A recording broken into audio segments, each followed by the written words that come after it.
Old case spanning almost 3 decades in Barry County is coming to a close today. The sheriff's office says 3 men were arrested in connection to the 1999 death of Justin Hocutt of Seligman. The 14-year-old was last seen alive the morning of October 9th of 1999. About 22 hours later, his body was found on some train tracks near his home. In May, the Barry County Sheriff asked the Highway Patrol to assist in the investigation. Investigators did not believe the death was an accident and resubmitted evidence for new lab testing. Mark, Bobby, and David Scott are all in custody facing murder charges. Bobby and Mark are being held in Little Rock, Arkansas. David is in Barry County. Today, authorities say witnesses who were previously afraid for their lives are now cooperating and coming forward. In Barry County, I'm Shannon Becker, KOAM News Now, Joplin News First. For nearly 27 years, the death of 14-year-old Justin Hocutt was tied to a stretch of railway tracks in Seligman, Missouri. He was last known to be alive on the morning of October 9, 1999. Less than a day later, his body was discovered on those tracks near his home after being struck by a train. At first, it looked like a terrible accident, but there was a problem. The story of how Justin supposedly got there never completely made sense.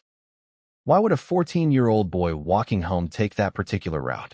What happened to him between the time he left a neighboring home and the moment he ended up on the railway?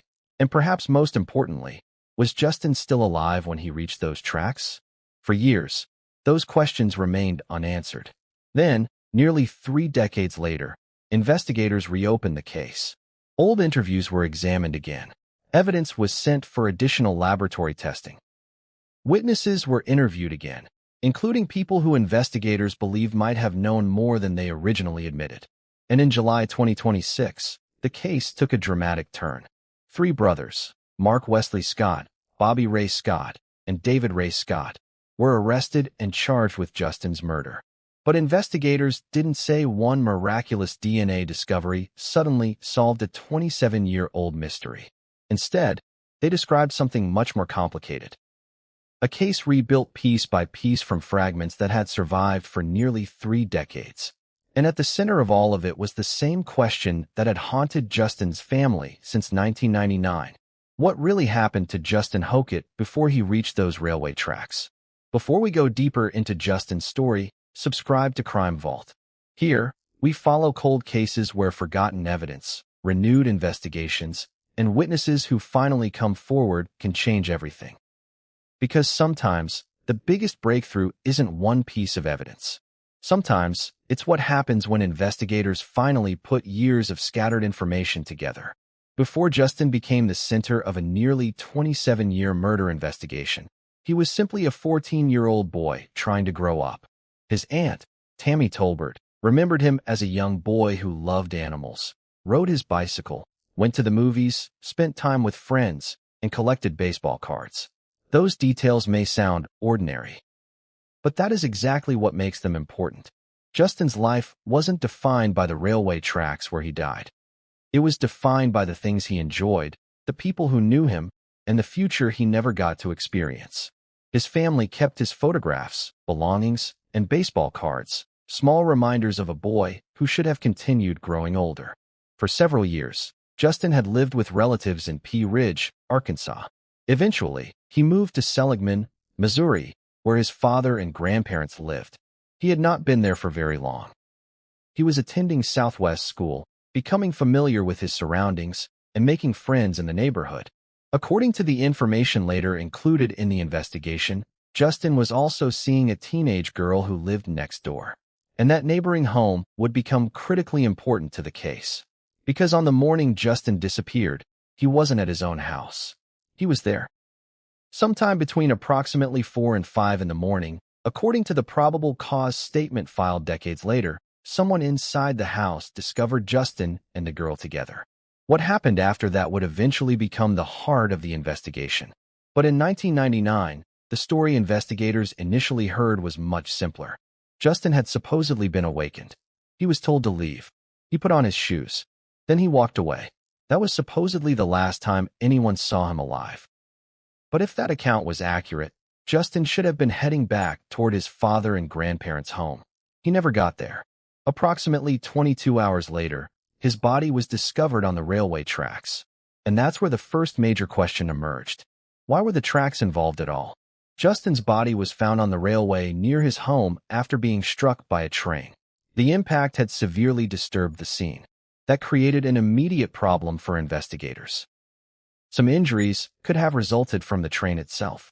But what, if anything, had happened to Justin before he reached the railway? At first glance, the accident theory was possible. But the more investigators considered the circumstances, the more difficult that explanation became. Justin had no alcohol or drugs in his system. There was also nothing indicating that he had been suicidal. The accident theory depended heavily on one basic account. Justin left the neighboring home alive and walked away. But years later, that account would be challenged. And when it was challenged, the entire meaning of the railway tracks changed. According to the later probable cause statement, Justin had not simply been sent home. Investigators alleged that an assault occurred inside the neighboring residence. One witness described Justin being struck and kicked. Another described a rope being placed around his neck. Other accounts mentioned objects that may have been used during the assault, including a stick, cane, or baseball bat. The details weren't identical, and that mattered. Nearly 3 decades had passed. Investigators had to determine which witnesses had personally seen something, which had only heard information from others, and which details may have changed as memories faded. But if the later accounts were accurate, Justin may never have walked away from that house under his own power. And that changed everything, because the railway would no longer simply be the place where a boy somehow wandered before being struck by a train. It could have been the place where someone deliberately brought him. And that raised an even darker question. When Justin reached the railway, was he already dead, or was he still alive? For years, one theory suggested that Justin might have been killed somewhere else and then placed on the railway tracks. The train would then have destroyed or obscured evidence of what had happened beforehand. Some former investigators reportedly believed the limited blood found near the impact area could support the possibility that Justin had died somewhere else before being placed on the tracks. But the later investigation presented a different conclusion. According to the probable cause statement filed against David Scott, the doctor who performed Justin's autopsy determined that Justin was alive when he was placed on the tracks and struck by the train. That distinction is enormous. If Justin was alive when he was placed there, then the railway wasn't merely being used to hide a body after a murder. Putting Justin on those tracks became part of the event that ultimately killed him. But there is an important limitation. The complete autopsy report has not been publicly released. What is available publicly is the investigator's summary of the doctor's conclusion, not the complete medical analysis itself. That means the exact medical evidence behind the conclusion remains something the court may have to examine. And the autopsy question wasn't the only problem. Investigators still had to determine what happened inside the neighboring home. The original account said Justin was awakened, told to leave, put on his shoes, and walked away. Later witnesses described something entirely different. They alleged Justin was assaulted inside the home and removed without leaving under his own power. By that point, investigators faced a difficult reconstruction. There were essentially 2 important locations: the house where Justin was allegedly attacked, and the railway where the train struck him. The challenge was determining how those 2 locations were connected. The original railway scene had already been disturbed by the train. The neighboring residents had not initially been treated as the obvious starting point of a murder investigation. That meant investigators were working backward years later, trying to reconstruct what might have happened before Justin reached the tracks. There was another complication. Many of the people connected to the case were connected to the residents of the neighboring home. Years later, Sheriff Danny Boyd identified a weakness in some of the original interviews. Several interviews had been conducted inside the homes of possible suspects. That could matter. The environment in which someone is questioned can influence what they are comfortable saying, particularly if people connected to the investigation are nearby. Then time added another layer of difficulty. People died. Memories changed. Physical evidence remained in storage for years. And the case had already been reviewed more than once. Additional interviews were conducted in 2009, 2010, and 2011 after new information surfaced. But none of those efforts produced a murder case. Investigators appeared to believe that people knew more than they were saying. Yet suspicion wasn't enough. They still needed evidence. The case remained caught somewhere between unanswered questions and proof. Then, in 2020, Danny Boyd became sheriff of Barry County. Justin's case became one of his priorities. But Boyd wasn't starting with a fresh crime scene. He was starting with a file more than 20 years old. A file containing witnesses who were now older. A file containing people who were no longer available to interview. And evidence that had been sitting for years. So investigators started again. They reviewed old reports. They went back through previous interviews. They examined the route between Justin's home, the neighboring residence, and the railway. And then they discovered another potentially important detail. Some evidence apparently had never been examined by the state laboratory. That evidence would eventually be sent for new testing. But not immediately. The case still needed something more. It needed people. In May 2026, the Barry County Sheriff's Office requested assistance from the Missouri State Highway Patrol's Division of Drug and Crime Control. Evidence was sent to the State Crime Laboratory for additional examination. But investigators weren't claiming that modern forensic science had suddenly produced the answer. There was no announced DNA match that instantly identified a killer. There was no single laboratory result that suddenly explained every unanswered question. Instead, investigators went back to witnesses.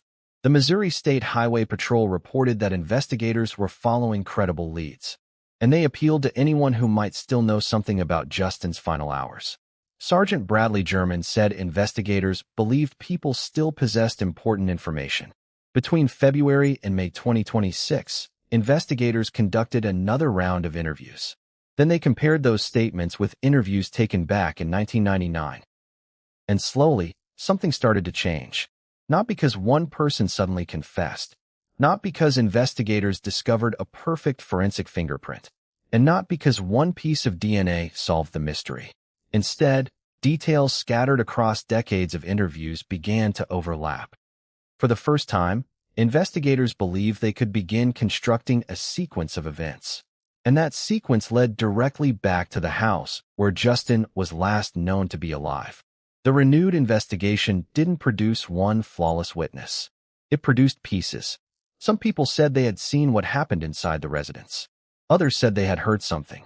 Still others described conversations that allegedly occurred afterward. The accounts didn't always match perfectly. One witness described seeing Justin surrounded during an assault. Another recalled sounds that suggested a fight inside the residence. Different witnesses mentioned different objects. A stick, a cane, a baseball bat, even a cast iron skillet. Investigators weren't necessarily trying to force all those accounts into one identical story. Instead, they were looking for details that remained consistent across separate statements. That is an important distinction. Because nearly 27 years later, investigators could not simply assume that every remembered detail was accurate.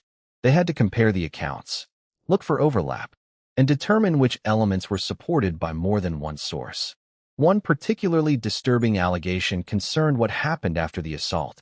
The probable cause statement describes a rope being placed around Justin's neck. There were also statements about taking him toward the railway. Then there was another detail investigators had to examine. Bleach. One witness said several gallons had been purchased around the time Justin died. Years earlier, former Detective Brian Martin had described a vacant apartment in the complex that smelled strongly of bleach and reacted during luminol testing. But there was a problem with interpreting that evidence. Bleach itself can cause a luminol reaction, so the smell and the test result could raise suspicion. But they did not, by themselves, prove that blood had been cleaned from the apartment.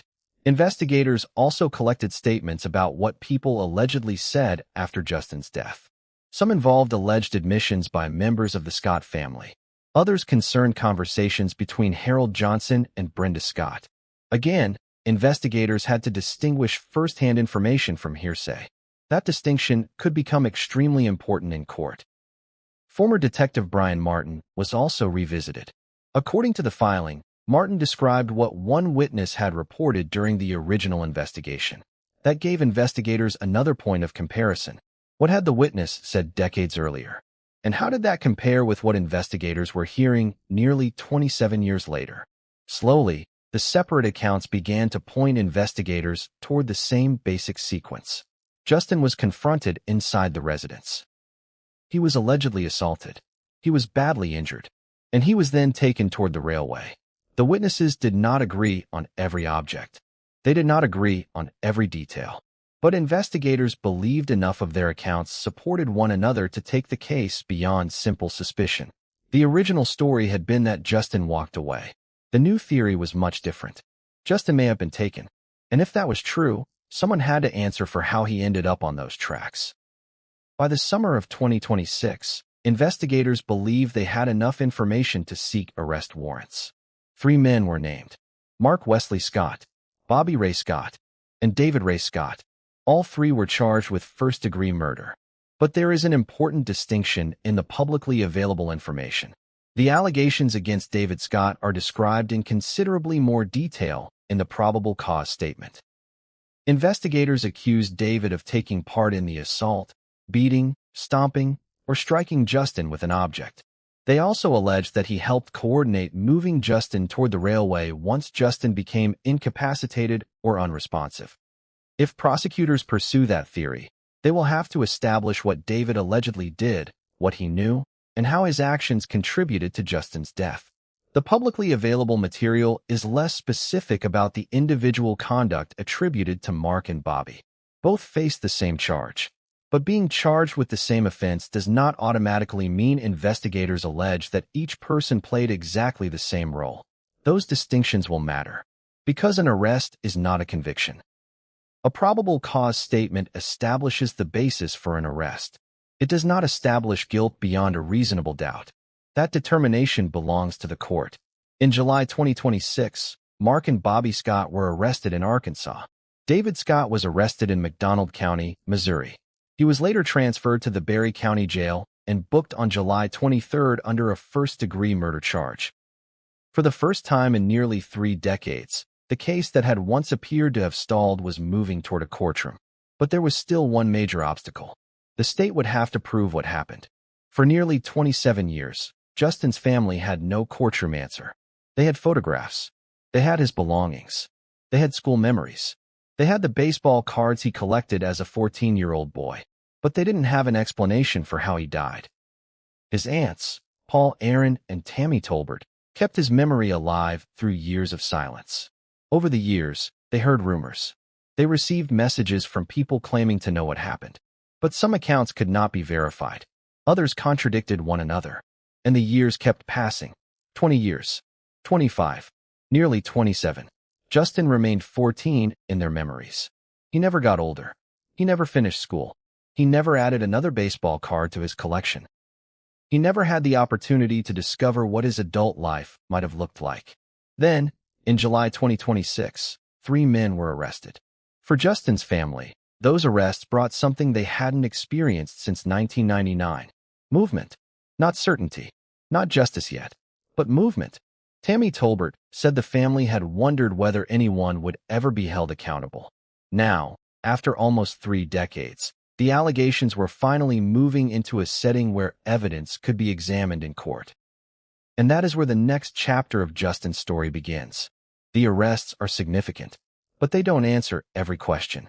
The court will still have to determine what happened inside that neighboring house. Who participated? Who knew what? Who took Justin toward the railway? And what happened when he reached those tracks? The court may also have to evaluate witnesses whose memories stretch back nearly 3 decades. Some describe what they claim to have personally witnessed. Others repeat information they say they received from someone else. Those are not the same thing. The court will have to decide what evidence is reliable. It will also have to consider the claim that Justin was alive when he was placed on the railway. That conclusion is based publicly on an investigator's description of the autopsy findings, because the complete autopsy report has not been released. Then there is motive. At this point, a clear public motive has not been established in the supplied case material, and the investigation remains active. That means additional developments could still come. More evidence could emerge. More witnesses could speak. Additional charges or arrests could potentially follow.